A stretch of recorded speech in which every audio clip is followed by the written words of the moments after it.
That's right. And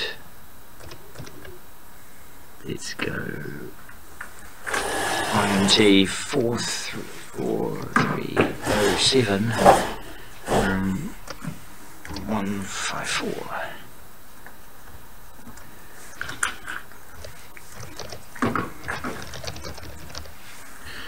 Okay, so it seems to be live and we seem to be streaming now. Right, okay, so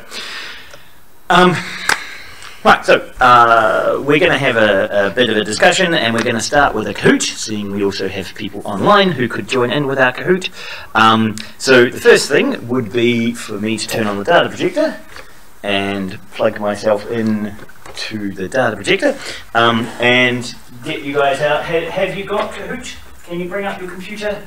If you want to play in pairs, you can play in pairs. That's also a possibility.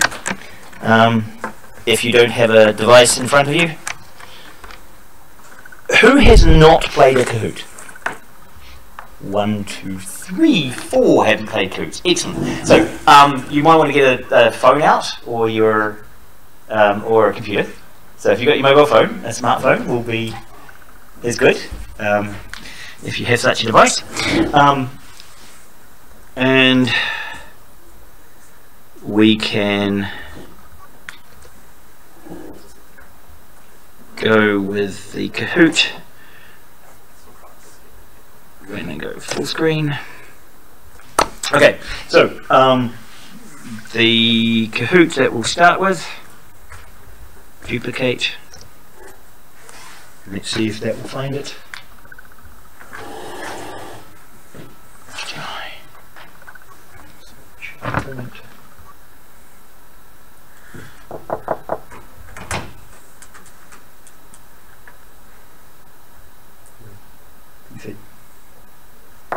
PC. Done. Right, okay, so we are Kahooting on 512335.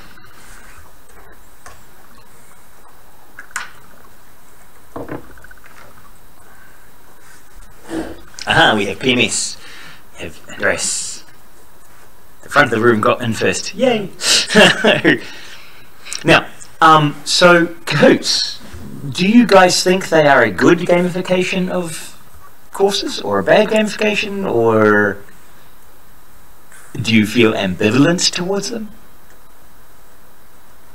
I mean, the problem I always have with it is that when rushing to get a high score, you might not necessarily try to think about the question. Just go for what your first instinct, and that's right. So you're playing on instinct rather than playing on kind of reflected thought and understanding.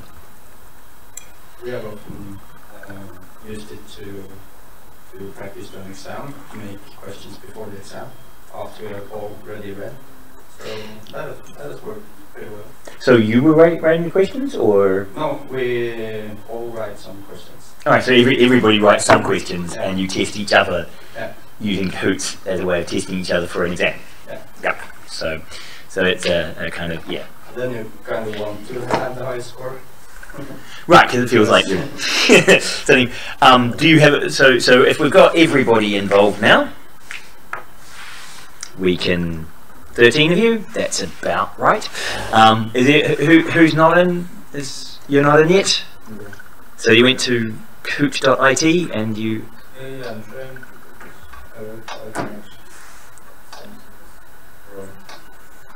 It usually doesn't use a lot of data, so you can even use your 4G if you need to. It's not data intensive. Right, but for 13, now they do have a bunch of things that it does badly, like it doesn't give you a token, so if you drop out, you come back in, you can't pick up where you left off because you don't have a token.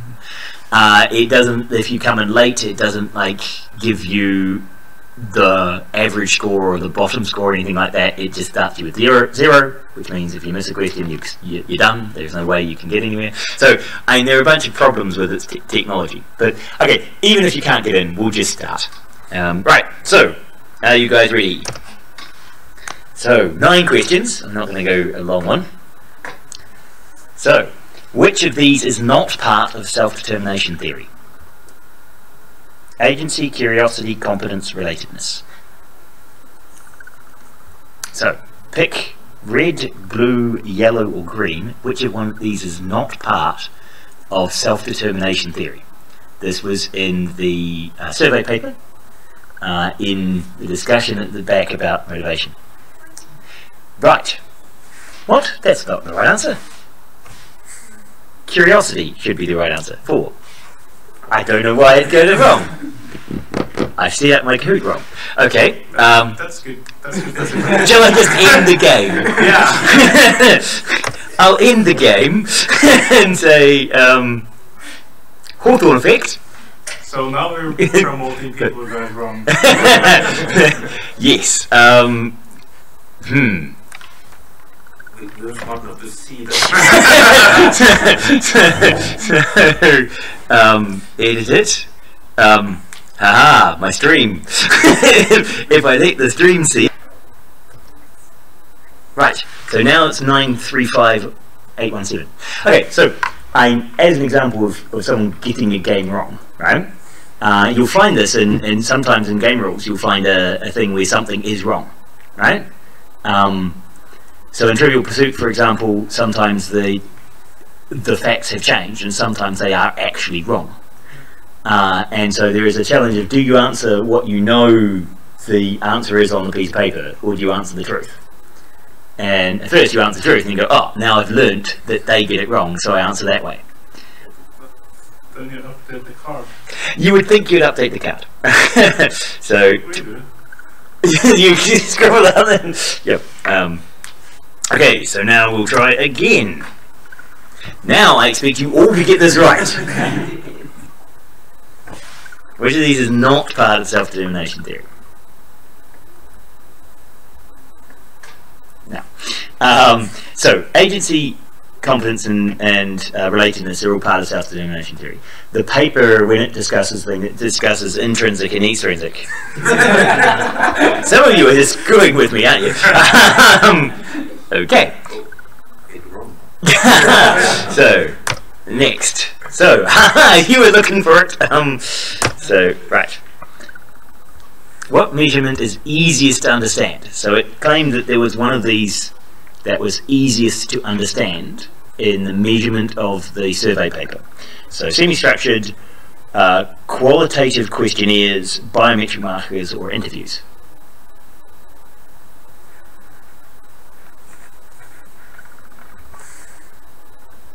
Qualitative questionnaires, yes.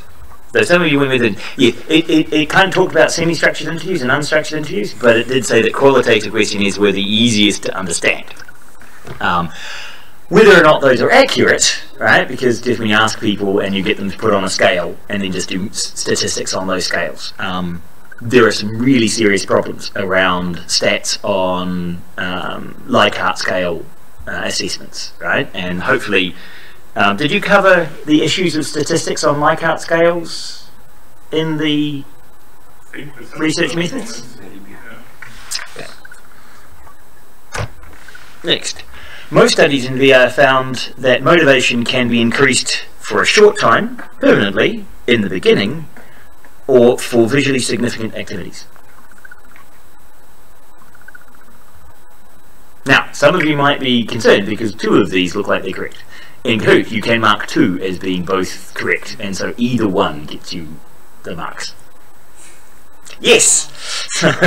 So for a short time and in the beginning. In fact, yeah, which is kind of a novelty effect of VR, right? Because we're still in the world of novelty VR. And basically also kids with cerebral palsy, which is they spent a lot of time talking about, the idea of putting them in VR and suddenly having this amazing experience. Just that's pretty fun, right? Even if your experience itself, the game, is pretty bad. Okay. Still doing well, and all of those look like they're all correct answers on all 4 of them so far. Just timing issues. So, which of these pairs was processed as an extension to the taxonomy for games of health? Hardcore versus casual, long versus short, fast-paced versus player-controlled progression, or broad versus narrow?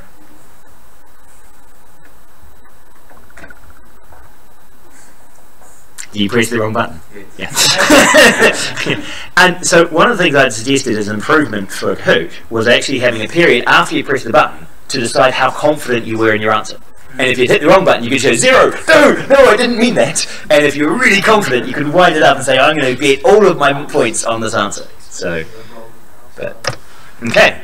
So, still keeping out in front, Yeah. partly because of the first answer. Like being in You never like being in front, too much pressure. Yeah. 3 players are on, right? Yeah, so 3 players have reached the answer streak 4. Okay. Right. How did audio interaction change the interaction with the Masters quiz? It became more social, it took longer to play, it was more intrusive, it made the actions clearer.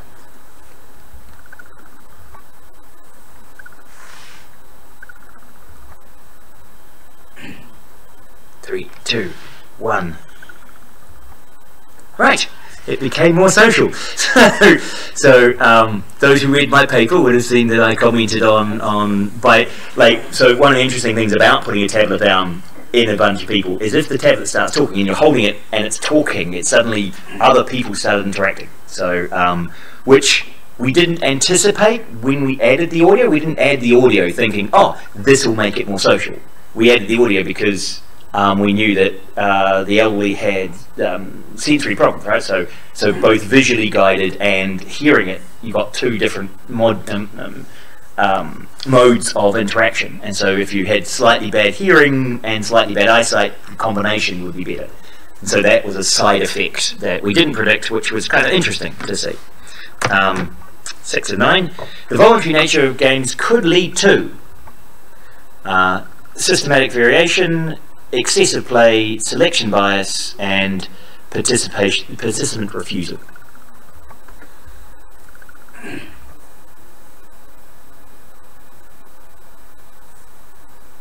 Thinking, which one? Now, this is the problem I have, is selection bias was one of the things that I mentioned in my paper, is because games are voluntary, if you ask people, hey, do you want to play? And they go, yes, I want to play. You're suddenly selected for all those people who like playing games, which means that your results might not be representative to all game players. So it's a problem when you want to take your study and extend it to everybody, is that, you know, if you only study people who like games, then maybe your results don't generalise. Jane McGonigal saying, so this is from last week, if you watched the Jane McGonigal video, how many hours of play did she think happened per week? 30 billion, 3 million, 3 billion, 30 million. Yes, there was a 3 in it.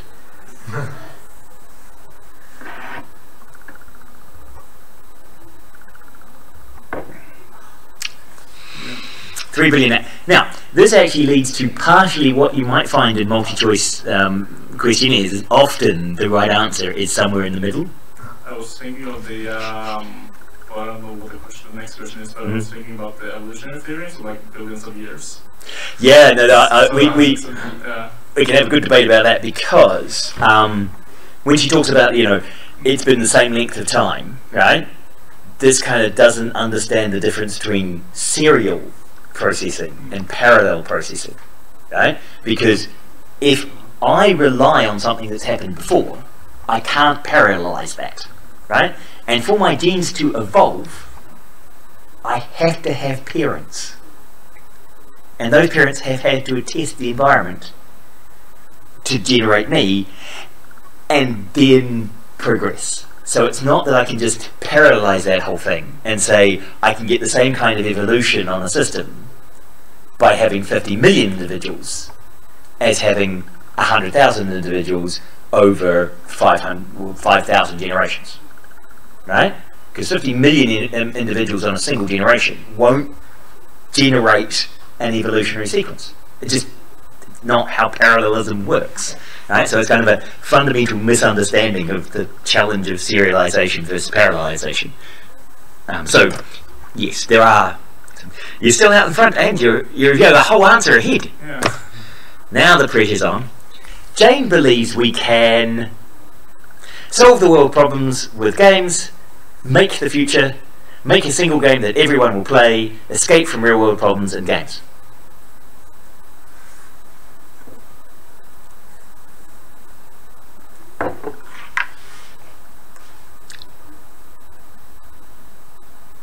Hey! Yes, and you believe we can make the future. So she also said that, you know, we tend to do it, but she doesn't kind of believe we can actually escape. It's an escapism activity. But the last one, I think. What battle group are you in?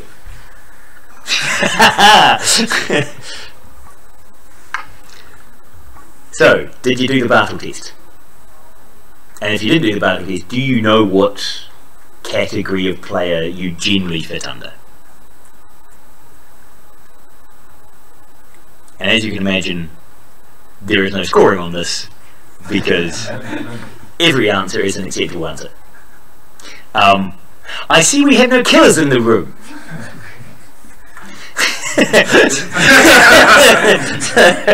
so at least, you know, I'm safe at the end of the session. So it is likely to be killed. But okay, so if we go to the finals, yay! You won! Yeah. Yay! So this is a gamification, right? So we've added to this. This is trying to gamify being involved in class, right? So Mahesh, you got 8 out of 9 as well. Excellent. And Vigs. Yeah, that's me. Alright. Was it the Okay. 3 billion years? 3 billion hours question? We all was wrong, or? No, I got that right. Okay. So If that was like the lowest, if that had been lowest, then right, I yeah. would have chosen. Yeah. I was going for the middle. you were trying. You picked the wrong one of the two. Yeah, you would have picked the wrong one of the. Yeah, so you picked one of the two and you got it right. Yeah. The two middle ones. Yeah. So, and here I can also get results, and I can see Hawthorne effect came in, and the goat fourth. So yeah, it was actually quite hard in the sense of the questions I asked were relatively specific. Now, this gamification is intended to try and kind of reward you for having studied, right? So you obviously read stuff, so you kind of knew the answers. But because it's a timed thing, it also it rewards people with being fast, which I don't think is particularly aligned with coherent knowledge, right? Just snappy, off-the-cuff knowledge isn't necessarily reflective and deep, and shows you have deep understanding of things. Most of my answers are sort of like, yeah, that sounds about right. Boom. Yeah. Remembering the words in that paper. Right. So, I want to do a Kahoot, and we can talk more about the Kahoot. The other thing I wanted to do was to quickly go over. Yes, this is the. How many tabs do you have? Not enough. So there's Jane. God. You have RAM to use it. There's a reason you have RAM. You're supposed to I'm filling it up with stuff. It would feel lonely otherwise. So, a quick overview of games for health. Now, it is a relatively kind of significant part of the games industry is the health industry. So part of the paper that I wrote back in 2012, that first one, was to discuss the taxonomy of games and to look at some of the challenges, right? To say, you know, are those categories good enough? So if we have a look at the categories, so if I go under here, so we looked at preventative, therapeutic, assessment, educational informatics, right? So kind of categories down the side here. Personal, professional practice, research, and public health across the top. Right. Now those weren't defined by me, they were defined by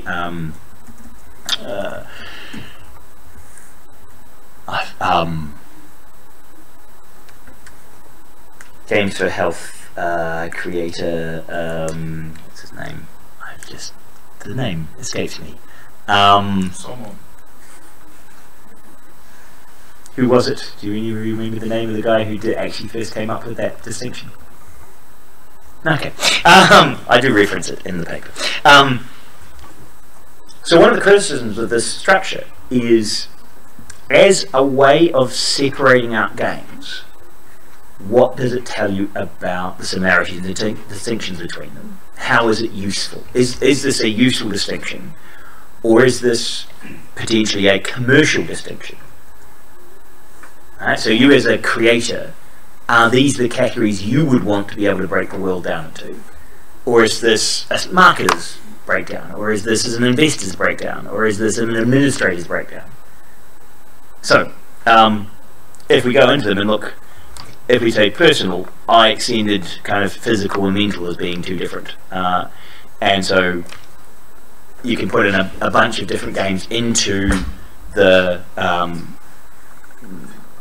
like the physical health for prevention, right? Where you're saying, okay, if I'm going to prevent something and I've got a physical game, this is the kind of games that do that. Right? And you know, this was the sleep tracker from Basis, which kind of tried to give me a sleep score. Right? Now, I actually talked with the Basis researchers about that sleep score, and basically it is made up. Right? It was just a fake number between 1 and 100, and what they did is they tried to compare basically the amount of sleep you'd had the night before and the amount of sleep you had tonight, and make sure the number that they gave you now was bigger than the number they gave you yesterday if you got more sleep, and if you got less sleep, make sure the number was smaller. Right? So it would move, the percentage would move up and down kind of based on that you got more sleep than the night before, and also looking at the phases of sleep and just kind of comparing them to your previous thing, and then just creating a percentage that would go up and down based on your previous experiences. So you got under 6 hours and still got sleep score on 97%. I know! That's... that did tweak my interest of how exactly are you coming up with a 97% quality of sleep score when I've only got 5 hours 45 minutes of sleep. And it's because I had 4 hours of sleep the night before, and so, you know, I did much better that night. So yeah, that kind of inconsistency can lead you to look into how are they doing their scoring, right? But often you only see that in games when you test the edge of them and test where they fall over. Do you actually start finding the faults in the scoring mechanism? Right? So you know, if I said to you guys you can get 97% quality by only getting 5 and a bit, well, nearly 6 hours sleep, most of you might go, well, no, that doesn't sound reasonable. That wouldn't be a 98% score. That's A plus and better. So we also broke down, so that was physical. We looked at rehabilitation, right? So this is into the area below, which if we go back, you see is therapeutic and then assessment. So under therapeutic, I try to fix people. We're looking at exergaming and kind of cognitive therapies, and this is an interesting challenge because you need medical approval. So basically all the games here are massively out of date, right? Because if it takes 2 or 3 years to go through a clinical trial, any game you design is going that you get to the point where you can do clinical trials and not change anything, right? Because one of the problems with health, and this is a problem with the FDA approval process, is that, and this is a significant problem for mobile apps, if the operating system of the device changes, you need to get reapproval. So the approval only applies for that version of the game on that operating system. So if either of those change, your approval is invalid. How long does it take to get approval? About 2 years. So you might be approved to run this on, you know, a 3-year-old phone, and I'm not allowed to update version of the device, right? I can't have a version update on my app, or else it's no longer approved because they approved a particular version, right? Because, you know, with drug trials, you're not supposed to just add new chemicals to your drug because you think they would be better after getting the drug approved. So that's the model they're using for approving apps. So even if you've found bugs, you can't fix them, you can't fix security flaws because that would be a new version. So your game has to be incredibly simple, and you have to leave it exactly the way it was when you first started testing it. Which means at the bare minimum, if it took you a year to develop and 2 years to test, okay? Then you started 3 years ago, If it's been out in the market for 2 years, that means you started 5 years ago with hardware that was 5 years old, and you can't update it since then. Not functional, right? That's broken, right? There is no way we can actually produce relevant games that actually have that are keeping up to date and doing relevant things, right? So it's really hard. In education and informatics, right? So giving education, like educating people about things, or kind of collecting information.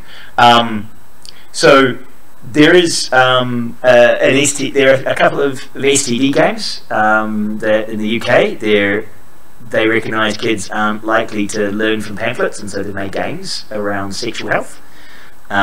So you can play STD spreading games and stuff.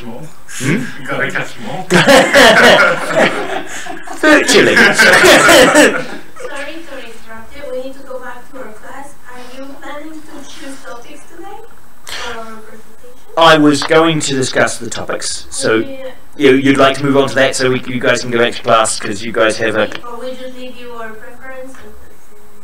We can take a pause and go over to that. So it's 48, so I'll take the pause and go across to topic selections. Right, now these were, and I have to find the right, that one. And, right, there was a schedule. So I added a schedule to say that this week is me and next week is Runa, and then we're going to start into you guys presenting various topics. So on the 7th of February.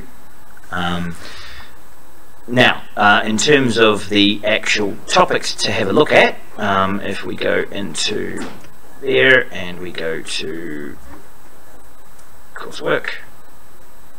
So I started adding topics. Oh, that's the wrong way. Now, these were some of the topics I'd started adding. I can add more, right? I started finding papers on these topics, as well as giving an idea of like the background and potential other games that were associated.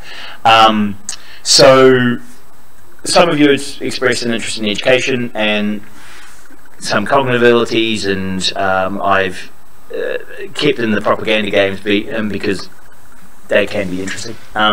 So in terms of selecting topics, what we need to do is kind of work out initially who will be presenting in 2 weeks' time, right? And who's going to commit to doing some work now, so that in 2 weeks' time they can present, and then work through the schedule, right? And fill up the schedule and fill up topic areas for you guys to focus in on.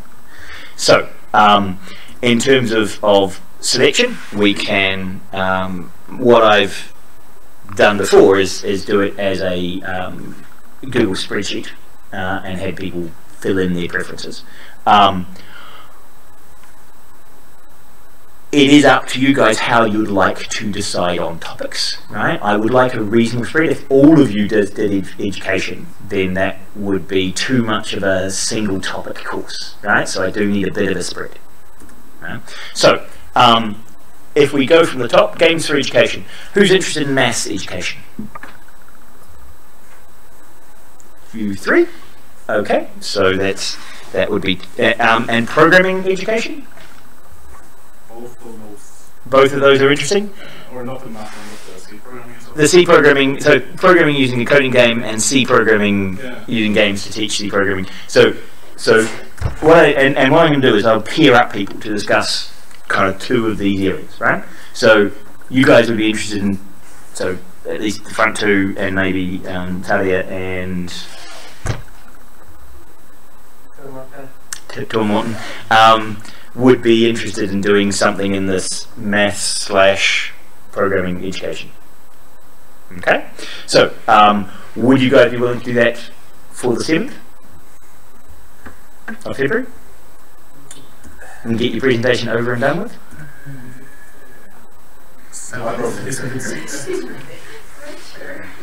It's Tuesday.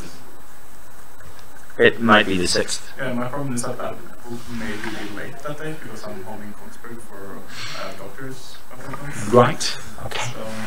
So I might make it. Is anybody willing to do it on the So nobody willing to present in the first in 2 weeks' time. You're willing to present in 2 weeks' time. Okay. But my problem is that this week is full, and that means I have to push the things from this week to next week already. So. Well, you've got 2 weeks, so Yes, you could do it next week. Oh, do it next week, but fine. So, if you two, if you still want and Talia go for it, and in 2 weeks' time from now, and so you're interested in doing some programming, or of the areas here, which ones are you? Are there another area you're interested in? Programming, propaganda. That's not programming. Right. So, if I give you the games for math education, right? So what we do is one of those can be the algebraic thinking paper there, right? And I will get another one today, right? After this evening, after this, I'll add another maths education one.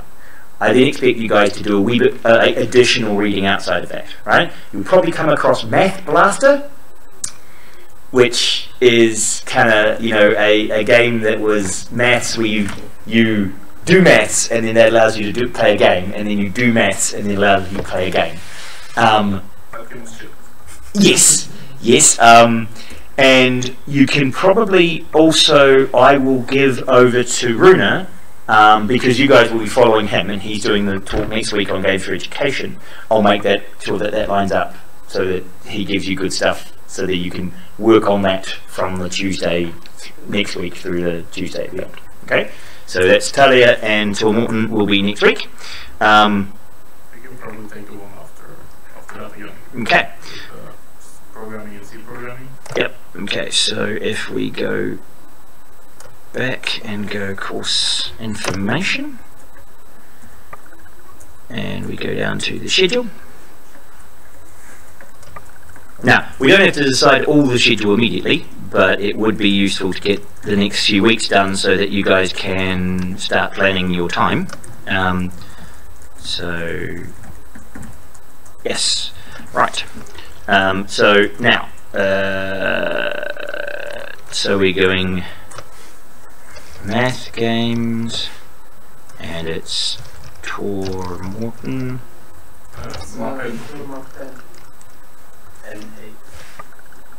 Martin? At the end. Close enough? And are you like, you've got the extra I or something in your name? Yes.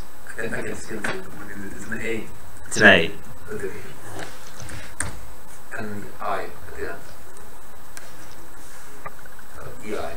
Okay. And math doesn't have a capital A. And programming, and that is PMS. Is that the C one or both, or? You can programming, so you can do C and coding AIM. So you can cover both, right? So the idea of can you use games for training education, and then you guys can also touch in on the Khan Academy and its gamification of teaching. You can also look at various other online ways of doing coding. If you've not seen the coding game, have you guys? Do you have a look at the coding game? Coding golf is terrifying. Where you try and get as short as possible and still solve the problem, because your code becomes absolutely abominable, right? It's the worst code you can possibly imagine. Okay, so for the 21st, did I have other people who I could put into here? So if I go and create open a new window. Seems like you're off by one on all your dates. I'm probably off by one on all my dates because I would have put in the 7th and then just propagated. So it's Tuesday the 6th, and that will be the 13th, and that will be the 20th, and that will be the 27th, and that will be the 6th. Sorry, my dates are off by one. 13. and 20, and then we're into Easter, which is the whole week. Basically you don't get to do anything, and then the 3rd is the Tuesday, right? And 10th and 17th. Now I put in a review lecture at the end because I find those useful. We don't have to have it if you guys don't want it, but I think summing up is quite useful to do at the bare minimum. Right, so now other topic areas. Now we could have a break in here and make the distance students present on the 20th as punishment for not being on campus. But give them fair warning, right? I mean, they've got like a month warning, but you know, they have to videotape their presentations, right? So because some of them are working during this time, they'll videotape, we'll come in and we'll debate what they've presented, right? So we do the slightly different style of debate, right? When you don't have the person there to debate with, but they have to. We'll also have the Q-rate system operating, so we will pose them questions and they will answer them in the video form, right? So you can try and ask them challenging questions that they then have to record at their end of their presentation. They then record answers to the questions you had about their presentation. Right? So we're going to try and do that. So, did you guys have topics you wanted? The people who are leaving. So, were there topics you wanted to focus on? So, diet bet. Okay. So what I'll do is I'll actually put those at the end here because we'll decide a time for them. I think we end up having lectures after Easter. So we will be coming here the whole class after Easter. After Easter, right. Okay, so diet bet, and it's MEZ. MEZ. Yes. That's enough. You know who you are with MEZ. And is someone else? For me is science education and health. Science education. Science education. There are some interesting games in science education. Yeah. So now, also, if you guys find a particular paper in science education or a particular game that you want to research, then we can find a paper around it and then start ripping that paper apart. Right? Okay. So science education, and it's YIJIE.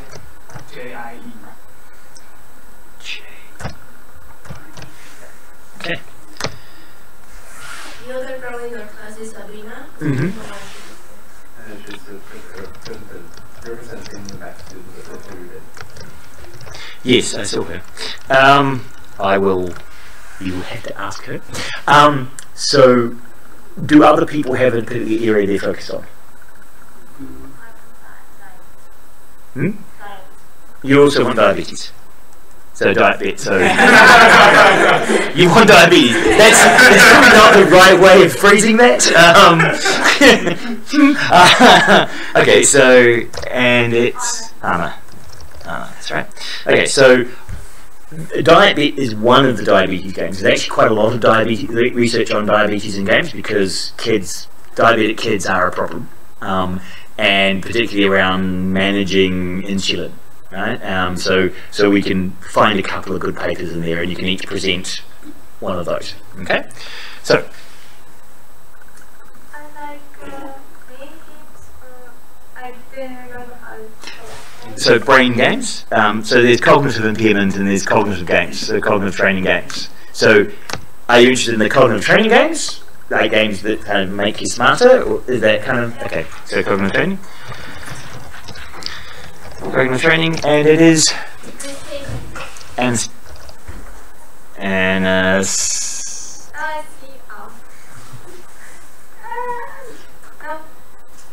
with one M. Anyway, you will write it, it will be okay.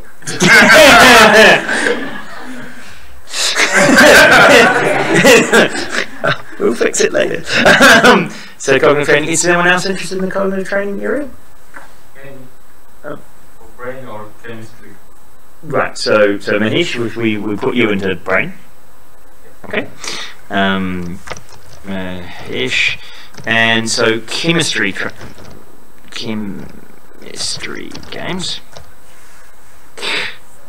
Yes. Chemistry games. Chemistry games. Anton. Yeah, a name I can maybe spell. Yep, okay. So, Christian.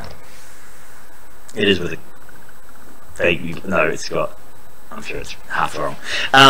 Okay, so. Propaganda games. You'd be interested in propaganda games? Interesting.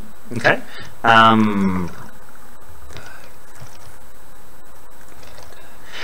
You might, so propaganda in general, like social constructivism, right? So you can't just go like national propaganda. You might have to kind of broaden it out to trying to change the way people feel about things, right? So propaganda is that kind of approach to social change, and so you could even potentially go as far as things like Monopoly as a training you to think about capitalism in particular ways. Right, so you can even extend it to those being propaganda games. Right, so it gives you a bit wider scope, because otherwise you kind of get if you try and do just political propaganda, you can get quite narrow. Though there have been some stuff done on election gaming, right? So trying to make games. The Americans tried to make games about being a Democrat or being a Republican, and yeah. That's actually quite fun. Do they have games in North Korea? I don't know if they have games in North Korea. If they do, I'm sure there'll be some propaganda in them. And that's VEG. Vig, right? Yes, Vig, right. And Vig. So okay. We started with just writing the 3 first letters of. Okay, yeah, cool. I was thinking some kind of science education. Science education. So science education.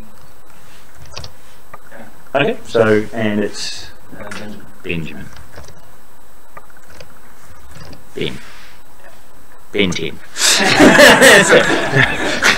It shouldn't turn you into a cartoon character. Okay, so I think I've got everybody listed here now. Okay. So what I'll do is I'll then fill out those and start making sure that there are at least 2 papers per topic, and we can start getting you guys working on those. Now, part of the thing is for the people who are presenting early, they're mostly presenting an overview of their initial research in those 2 publications. In this course, you can either do a kind of literary review for your report or a prototype, right? I don't mind either one, but I'd like a report on the area. Can focus on the 2 papers you found, but if you want to just talk about papers, then you just find more and discuss the area broader, right? So when you present, you can present those 2 papers without necessarily having gone as broad as getting everything. But I'd expect you to do some more reading over the semester to fill out that report. If you want to build a prototype because you want to try something out, then you don't have to do as broad a paper research of the subject area, right? So, but I kind of would like you to kind of decide which one you're going to do, so that you can then focus in on either doing a literary review or a prototype. Now, I don't need that decision immediately, but I need you to start thinking about it, so that kind of halfway through the course, we know which direction you're going to go in. Right? The people presenting early won't necessarily have made that decision yet, because they're still in the process of reading some stuff and deciding whether or not they're going to try and make a prototype. Okay? So you also have the integration project. If you decided that your integration project was going to be a game, you could decide to make it a serious game and therefore use it as part of your information around this course. Okay? Right. We're now on 6. We'll go back and we'll go away, and then we can come back, and when we come back, well, okay, now what I'll do is I'll just finish off my little bit of talk about this, and then you can go away, because I was just going to give an overview of this. Now let's solve those ones. So we also talk about Lumosity, cognitive games, so some of you will look at potentially Lumosity. first version of our AI game was a cognitive training game. It became more of a cognitive assessment activity because it's hard to measure benefits of cognitive training over time, particularly among MCI people, mild cognitive impairment, because you expect their ability to decline. So what you're looking for is you're training to slow down the rate of decay. But every individual is different. And so the variation across what you're measuring is very high, which means any change you make has to be massive for it to be measurable, right? Because you guys imagine, if I was producing a clicker device like this, right? And I have 100,000 of these coming off the production line. When I weigh them, they're almost identical weights, right? Because they're manufactured and the machines produce them almost exactly the same size. So if I redesigned part of it to make it lighter and tested to see did I make it lighter, I could pick up one and say, look, it's 10 grams lighter, and the other ones are 10 grams heavier, and the variation is 0.1 of a gram. Right? So it wouldn't take me very many to get statistical significance between my 10 gram lighter one and my normal one, because the variation within the group is much smaller. However, for cognitive performance and cognitive decline, when you might lose 20% over 3 months or nothing over 3 months, the variation means that, so what if one of the individuals only lost 10%? Does that mean I helped them because they didn't lose 20%? Or I had no effect because they wouldn't have lost anything anyway, but they lost 10% playing my game? That individual variation is so large that I'd have to have a large population of people, and I'd have to have a relatively large effect to be able to separate out the two groups of people who had played my game and how they progressed through life, and people who hadn't played my game and how they progressed through life. Right? So because individual variation is so large, my effect size has to be much larger, or the number of people I have to test becomes massively larger, right? Because, in this class, if I measured the average height of men and the average height of women, right? So I think you two probably are on average shorter than the average male height in this room, right? So we just averaged all the men and averaged all the women, we'd probably go, oh yes, women are shorter than men on average, right? But I wouldn't necessarily be statistically confident that with 2 in my female sample size, that was an accurate representation of all women in the world, right? Or that you, as men, would be an accurate representation of all men in the world, right? Now the variation, even within the men here, is smallish, right, compared to what you might find in a wider population. Right? So the number you need to sample and the variation you need to do. So, if I was testing the difference between bottle-fed and breastfed, right? I might be talking, well, what if there was a 2 centimetre difference, or 1 centimetre difference between being bottle-fed and being breastfed? How many people would I need to sample to try and work out that that was statistically significant? Right? Hundreds, potentially, probably thousands, tens of thousands, to try and get a 1 centimetre variation in the centre of the mean being detectable. Right? So yeah, it's really hard. And the same for learning games, right? Because kids learn all the time, regardless of whether you give them education, because they have life and they learn. So the difference in the change that you make is very hard to measure. Games are used for pain distraction, which they seem to be much easier to measure for, because you can ask people how much pain you're in, right? And you do have a large effect between being, I'm in complete pain and it's terrible and all I can think about is pain, and oh look, I'm playing a game. And so you can just distract the brain, and it seems to help. Skills training also unlikely to be a good training game. But there are training games, and you can measure performance before and performance after, and if it's a very specific thing you're trying to teach, whereas like maths education or science education, if you're trying to teach a broad thing, then it's hard to measure. Then if you're saying, are you better at this one thing I'm teaching you? iWire, if you're doing games for science, iWire was one of them. The nanoparticle DNA game, that NanoCrafter is another game. That one, the iWire is trying to do science in the game, Nanocrafter is trying to teach you about how DNA works. So they're slightly different. And there are sort of education games and games around how you understand complex systems. So there was a prototype of a game we were looking at how choosing different treatment regimes affect the population, and trying to teach people about like the randomness of effects, right? Because drugs will save some percentage of the people you give the drug to, but it's hard to like understand some of those numbers unless you get a visual representation of them. So we were trying to do that in there, and I had a graph, and I had if you have a weak recommendation, how many people get treated and how many people lived who would have died versus who died anyway, given the statistics that you had. What does that look like in a population, right? To try and help people understand how numbers work, right? Because a lot of nurses and a lot of doctors aren't good at understanding some of those percentages, particularly at small things. So one of the ones I know you selected is metrics, how you measure all of this. We will discuss that in each of these papers, is how they've measured the effects they saw. Alright, so that's something very interesting to talk about. Right, so we're going to take a break now, I'm going to come back and we're going to discuss the papers. Right, so we've thought out and we're going to discuss the papers and try and rip them apart. And you guys can comment on what you thought was good and bad, and also what you thought of Jane McGonigal or the earlier Nanocrafter stuff. Okay, so take a 10-minute break and we'll see you back in 10. And I'm going to OBS and I will try and stop the stream again.